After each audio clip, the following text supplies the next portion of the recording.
জাকাতের টাকা কি গরিব আত্মীয় স্বজনদের নতুন জামা কাপড় কিনে দিতে পারবো? জাকাতের টাকা দিয়ে গরিব মানুষকে কাপড় চোপড় কিনে দিতে পারবেন কি না, এটার উত্তর দেওয়ার আগে আমি একটা এক্সাম্পল দিতে চাই। এক্সাম্পল, উপমাটা আমি একটু বলি। আপনার কাছে একজনের টাকা পাবে, 200 টাকা পাবে। 200 টাকা আপনি ধার নিয়েছেন, সে টাকাটা আপনি তাকে ফেরত দিতে হবে, সে পাবে তার পাওনা টাকা। বাজারে দেখা হওয়ার পরে তাকে বলছেন, ভাই এদিকে আসেন, আপনি না আমার কাছে 200 টাকা পাবেন? বলে হ্যাঁ। বলে আসেন।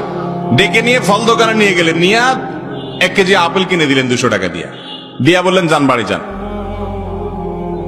উনি যদি বলে ভাই কাহিনী কি? বলে কাহিনী হলো 200 টাকা পাবেন না, আপনি আপেল কিনে দিলাম, বাড়িতে চলে যান। কি বলেন? মায়ের একটাও নিচে পড়বে? আমি তোমার থেকে টাকা পাবো, টাকা দিয়ে কি আমি আপেল খাবো না টক টমেটো খাবো সেটা তো আমার ব্যাপার, তুমি আমার আপেল কিনে দেওয়ার কি? আল্লাহ তাআলা কোরআনে কারিমে বলেছেন, ওয়াফি আমওয়ালিহিম হাক্কুল লিসাইলি ওয়াল মাহরুম।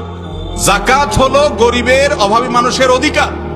আল্লাহ তাআলা অধিকার ঠিক করে দিয়েছেন, তার অধিকারের টাকা আপনি তাকে দিবেন। সেই টাকা দিয়ে সে কাপড় কিনবে না ঔষধ কিনবে না চাউল কিনবে, এটা তার ব্যাপার। আপনি কে তাকে কাপড় এবং লুঙ্গি ঠিক করে ধরায় দেওয়ার? সে পাবে টাকা, আপনি দিচ্ছেন জাকাতের শাড়ি। সে পাবে টাকা, আপনি দিচ্ছেন জাকাতের লুঙ্গি। জাকাতের শাড়ি লুঙ্গি বলতে কোনো কিছু ইসলামে, আবার জাকাতের শাড়ি লুঙ্গি বলতে যেগুলো দেওয়া হয় এক দোয়াতে বরবাদ হয়ে যায়, আছে না আমাদের সমাজে? এগুলো উচিত নয়। জাকাত হিসাবে নগদ অর্থ দিবেন। হ্যাঁ, এক্সেপশন হতে পারে।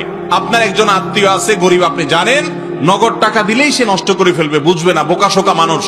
আপনি জানেন সে কথার কথা সেলাইয়ের কাজ করে, তার একটা ভালো মেশিন হলে সে উপার্জন করতে পারে, তাহলে জাকাতের টাকা দিয়ে তাকে আপনারা মেশিন কিনে দিলেন, এটা ঠিক আছে।